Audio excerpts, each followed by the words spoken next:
Hello मेरे प्यारे दोस्तों, आप सबको राधे राधे, जय श्री कृष्णा। आशा करती हूँ आप सब अच्छे होंगे। आज हम लोग एक सीरीज शुरू करने वाले हैं जिसमें मैं आपको 12 ज्योतिर्लिंगों की स्टोरी बताऊंगी। तो आज हम लोग जानेंगे प्रथम ज्योतिर्लिंग यानी कि सोमनाथ के बारे में। सोमनाथ ज्योतिर्लिंग का रहस्य इतना ज़्यादा इंटरेस्टिंग है कि आपको चौंका देगा।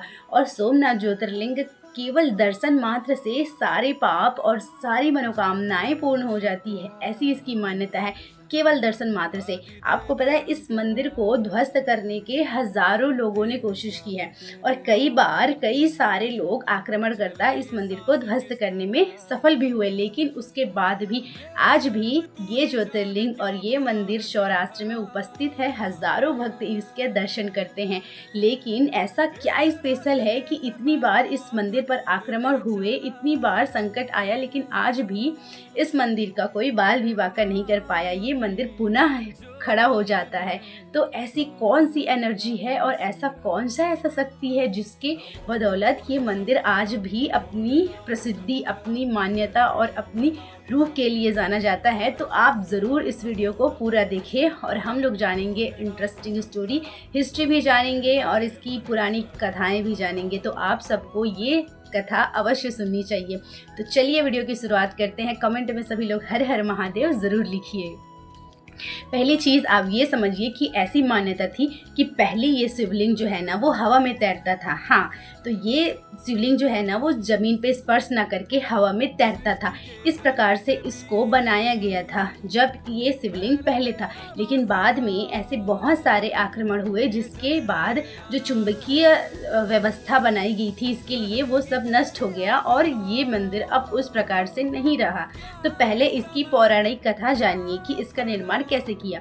तो देखिए, आप लोग प्रजापति दक्ष को जानते हैं। तो उनकी ना 27 पुत्रियों का विवाह चंद्रदेव से हुआ था। ठीक है, तो जो चंद्रदेव थे ना वो बहुत ही सुंदर थे। ऐसा तो उनका रूप ही था, वो बहुत सुंदर थे। और वो ना रोहिणी जो उनकी एक पुत्री थी, मतलब जो दक्ष की पुत्री रोहिणी से अधिक प्रेम करते थे और बाकी अपनी सभी पत्नियों से कम प्रेम करते थे। तो इसी बात से ना उनकी सभी पत्नियों ने अब प्रजापति दक्ष को इस बात की शिकायत कर दी। जैसे ही प्रजापति दक्ष को पता चलता है इनके बारे में, तब प्रजापति दक्ष गुस्सा हो जाते हैं और इनको श्राप दे देते हैं कि तुम अपने शरीर पर, अपनी सुंदरता पर इतना घमंड करते हो, तुम्हारे इस शरीर का नष्ट हो जाएगा, ये शरीर तुम्हारा क्षय हो जाएगा, खत्म हो जाएगा, ऐसा श्राप दे देते हैं। अब वो माफ़ी मांगते हैं, लेकिन फिर भी इस श्राप को, क्योंकि एक बार श्राप दे दिए तो उसको कोई नहीं मिटा सकता था। वो इतने बड़े तपस्वी थे। ठीक है, अभी चंद्रदेव ब्रह्मा जी के पास जाते हैं कि मैं क्या करूं। तब ब्रह्मा जी उनको कहते हैं कि प्रयास क्षेत्र, पहले बोला जाता था जो अभी का सौराष्ट्र क्षेत्र है ना, वहाँ पर आप जाओ। वहाँ पर 3 नदियों का संगम है। कौन कौन सी नदियाँ? कपिला, हिरण और सरस्वती। तो इन नदियों के पास जो अरब सागर है वहाँ पर जो है, तुम वहाँ पर जाकर तपस्या करो, भोलेनाथ की उपासना करो। वो सबके संकट को दूर करते हैं, तुम्हारे संकट को भी अवश्य दूर करेंगे।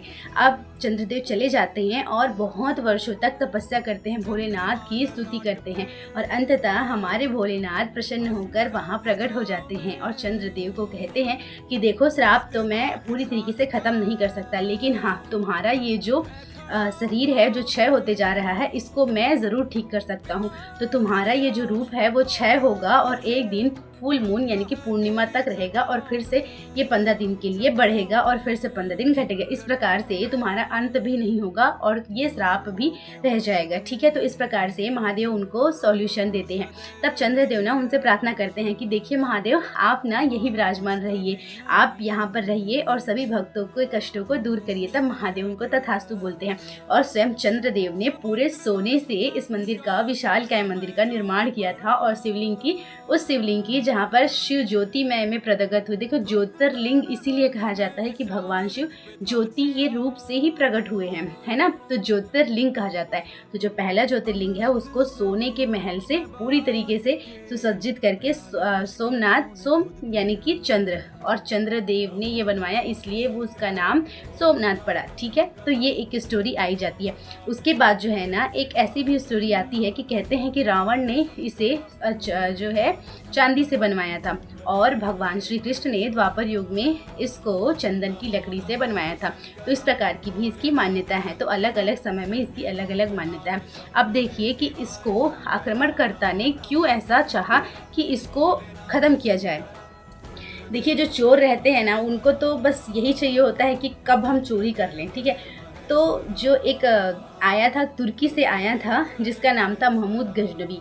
तो वो ना इस मंदिर की विशालता को देखकर इतना ज़्यादा मोहित हो गया, और क्योंकि वो लोभी था और लुटेरा भी था, तो उसने ना इस मंदिर पर आक्रमण किया 1025 में, और आक्रमण करके यहाँ के सभी सोना और चांदी, सभी जितने भी प्रकार के आभूषण थे, उन सब को अपने पास ले ले गया। और उसके साथ साथ इस जो शिवलिंग है कहते हैं, उसको भी इसने नुकसान पहुंचाया। जब इसने देखा कि ये हवा में तैरता है, तब ये चौंकन्ना रह गया। और इसके साथ एक अलबरूनी करके इसका एक कवि भी आया था, उसने ना अपनी पुस्तक में भी इसका तारीखे हिंद में इसका जिक्र किया है कि जो ज्योतिर्लिंग था वो पत्थर, वो हवा में तैरता था। तो उसने बताया है कि कुछ ऐसी धातु को विशेष रूप से बनाया गया था कमरे के अंदर, जिसकी वजह से वो ज़मीन को टच नहीं करता था। तो उसने ये चीज़ स्वीकार की है, ठीक है। तो बाद में ना इन लोगों ने उसको तहस नहस किया, बहुत ज़्यादा क्षति पहुंचाई। यहाँ तक कि पंडितों के कहने पर भी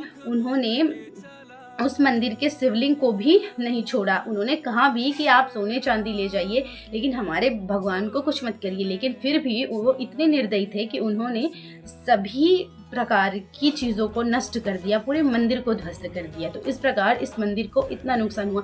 और ये सिलसिला इतना ही नहीं रुका, आगे चलकर और भी बहुत सारे आए मुग़ल शासक, जिन्होंने दिल्ली सल्तनत वाले शासक और मुग़ल शासक ने इस मंदिर को ध्वस्त करने का प्रयास किया, जिसमें से औरंगजेब का भी नाम आता है और अलाउद्दीन खिलजी का भी नाम आता है। तो उन्होंने ना हर बार, जितनी बार भी ये मंदिर उठता था, उतनी बार इस मंदिर को लूट कर इस मंदिर को ध्वस्त करते थे वो, ठीक है। और यहाँ का सभी प्रकार की जो रत्न और आभूषण थे, उस सब को वो चोरी करके ले जाते थे, ठीक है। तो इस प्रकार इस मंदिर ने ना बहुत सारे प्रहार अपने ऊपर देखे हैं, लेकिन उसके बाद भी हमारे भक्तों की इतनी ज़्यादा श्रद्धा है, और हमारे भारत देश के लोगों के जो महादेव के भक्त हैं ना, वो इतने ज़्यादा महादेव से प्रेम करते हैं ना, कि ये छोटी मोटी चीज़ उनको कुछ नहीं कर सकती। और आज भी हमारा सोमनाथ मंदिर बहुत सुंदर ढंग से तैयार है। तो चालुक्य डिज़ाइन में जो है ना, इसका मंदिर का स्ट्रक्चर बनाया गया है। और जो आज़ादी के बाद जो है ना, वो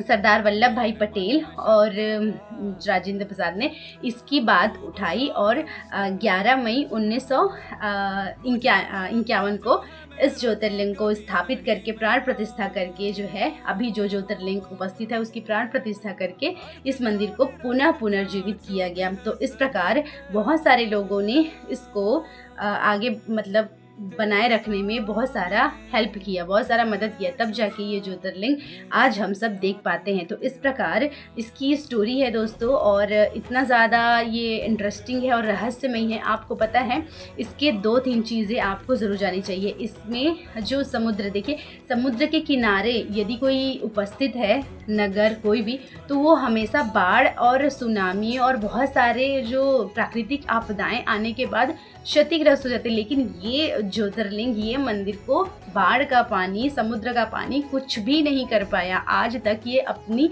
जगह पर वैसे ही उपस्थित है। तो ये भोलेनाथ का ही चमत्कार है। और दूसरी चीज़ आप ये देखिए कि यहाँ पर एक बाण स्तंभ है, और बाण स्तंभ में कुछ लिखे हुए हैं जो 6वीं शताब्दी का है।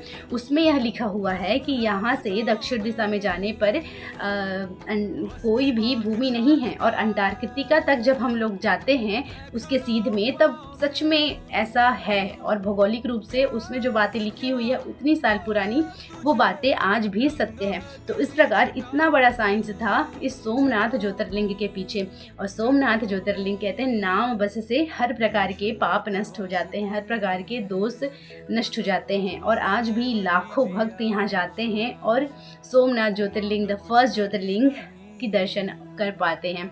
तो आई होप कि आपको मैंने कुछ बताने में हेल्प किया हो, और हमारा फर्स्ट ज्योतिर्लिंग जो कि सोमनाथ है उसको हम स्मरण करते हैं, और यही प्रार्थना करते हैं कि आगे जितना वर्ष तक ये भारत है, ये पूरी पृथ्वी है, तब तक हमारे सोमनाथ ज्योतिर्लिंग ऐसे ही स्थापित रहें और हमारे सभी भक्त इसका दर्शन अच्छे से कर पाएँ। तो इतना इंटरेस्टिंग ये सोमनाथ है और इसके दर्शन मात्र से सभी मनोकामनाएं पूर्ण होती है। तो आज की स्टोरी यहीं तक है। अगली स्टोरी हम लोग अगले ज्योतिर्लिंग के बारे में जानेंगे। आप कमेंट में हर हर महादेव ज़रूर लिखें और वीडियो को शेयर ज़रूर करें। राधे राधे, जय श्री सोमनाथ।